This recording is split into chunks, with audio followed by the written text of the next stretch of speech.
Well, well, well. What do we have here?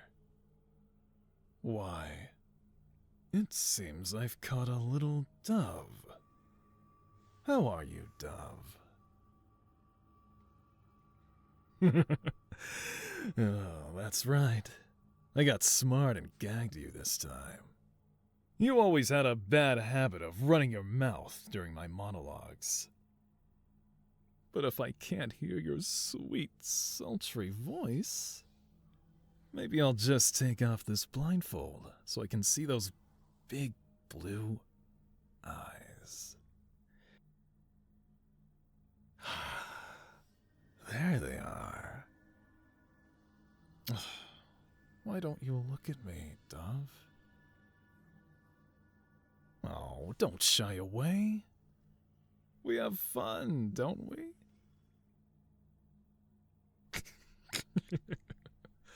I can't understand you through the gag. Such a silly dove. I'm sure it's just your usual questions. Why do I do this? Who am I? Why am I evil? All questions that you usually don't hear the answers to because you're too busy talking over me. So rude. So maybe I'll entertain you today. Maybe I'll finally answer your questions. Or, better yet, I can keep my mouth shut and let you ponder those questions in silence. Well, let me tell you one thing, dove. I am not evil. You and the rest of the world only think that because you think that do-gooder Optimo is a good guy. Optimo is the one who did this to me. He had power and no use for it. So you know what he did? He sought me out. That's right.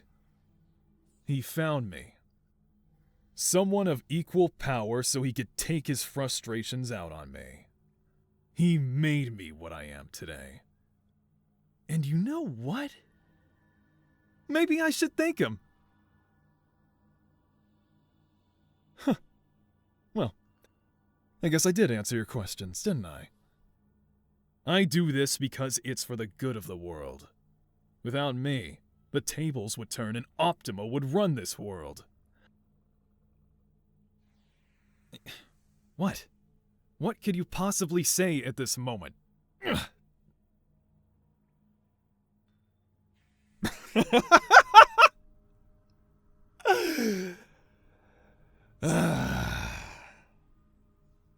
Optimo would never use his powers for evil, huh? You just don't get it, do you? Optimo is a mind reader and a master martial artist. If he wanted to, he could rule the world. But instead, he uses me to gain fame and fortune. Why would you torture her with such lies? Optimo, I was wondering when you'd show up. How long have you been standing there? Long enough for you to bore this poor woman out of her mind. How are you holding up, Angel? Come on, I always take good care of her for you. Today I've got her tied up in a nice bow for you. Why don't you come and get her? Maybe I will. You can't always just disappear and avoid the situation, trickster. Who said I'm avoiding it? How? I've been practicing my mental resistance. Is it working? I'm going to find you, you trickster. Come find me, Optimo. What in this room can I use? Aha! Bucket of water from the leaky roof. Hey! That's cold! But I'm hot on your trail. Jeez, Optimo, give me a chance here.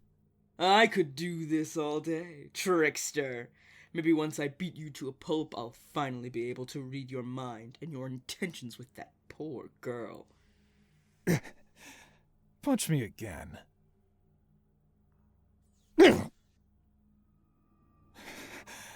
That's right. Punch me again. Right here.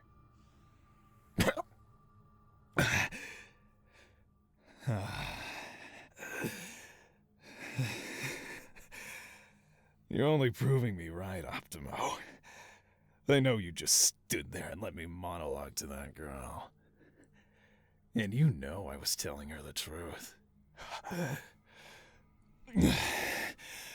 You don't have to read my mind to know that. You're wrong about me, Trickster. I don't care about fame and fortune. I care about justice. What did I ever do to deserve your so-called justice? I what?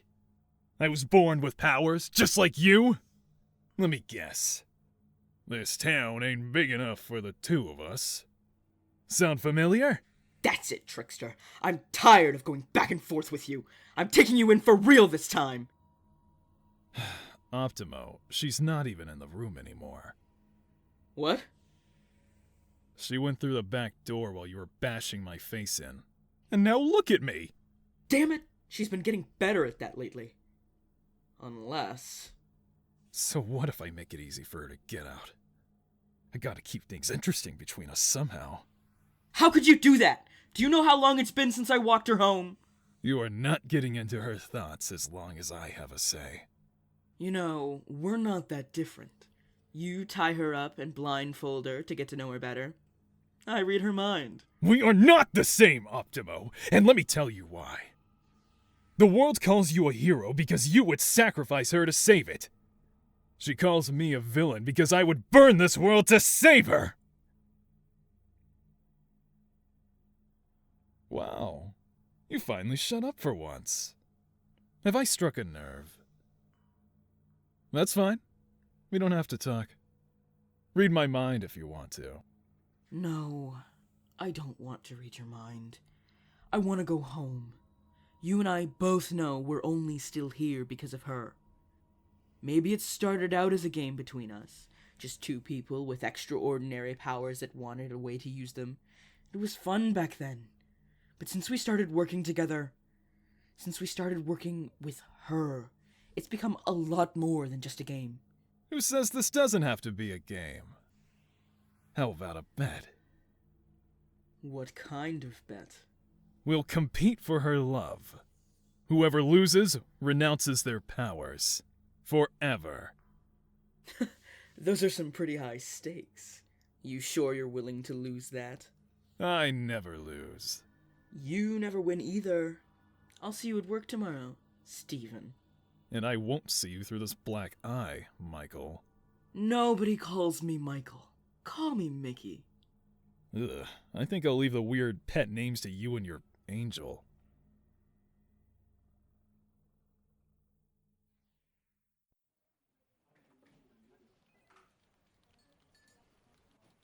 Good morning, everyone. Guess who's back with coffee?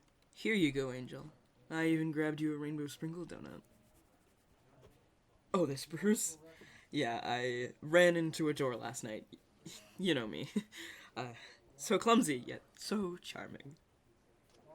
Oh, come on. Don't shy away from me. Don't think of it as special treatment. Think of it as a bonus for the best secretary ever. No, I will not stop flattering you. I have to get my word in. You're always so busy with those super people, Trickster and Optimo. Hey, I heard Optimo is going to give a speech at the town's centennial celebration next week. Are you planning on going? What do you mean you don't know? You don't like big crowds. That's understandable.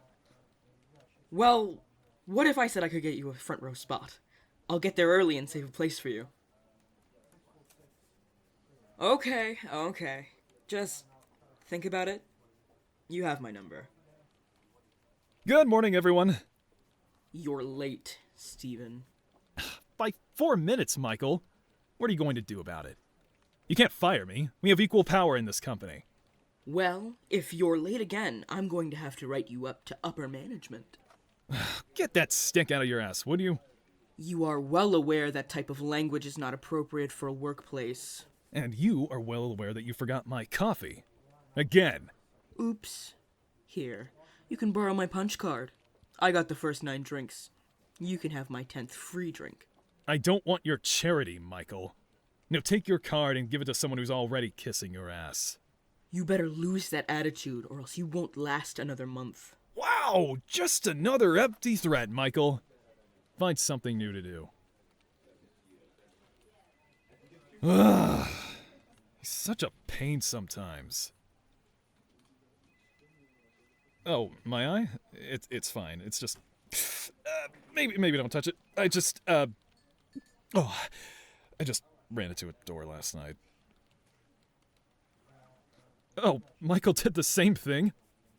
Well, I guess he got lucky that he's so short, or else he would have ended up with a bag of frozen peas on his eye all night like me. So, what's on the schedule for today? Meeting, lunch, emails, paperwork. Sounds about right. Hey, what are you doing for lunch today? Going out with some of the ladies from telemarketing. Sounds like fun. Hey, are you planning on going to the town's centennial celebration next week? Oh, Michael already asked you to go with him. Alright, yeah, I understand. Wait, you don't want to go with it? Why is that? Not the biggest fan of large crowds, huh? Yeah, me neither. Honestly, I was planning on watching it on the news in my apartment. Yeah, if you want, you're welcome to come over and have a drink or two. I make a pretty mean lasagna. Only if you want to. Sounds like more fun. I'm flattered. Right, if Trickster doesn't kidnap you again. Well, if you ask me, I think he'll probably be taking some time off. Why do I think that? Well, call me a nerd, but I'm a bit of a superhero fanatic. If I know anything from my collection of comic books, this is usually the part of the story that there's some sort of twist. Yeah, twist. You know, when something unexpected happens. We could all use a change every once in a while. Maybe the villain isn't as bad as you think.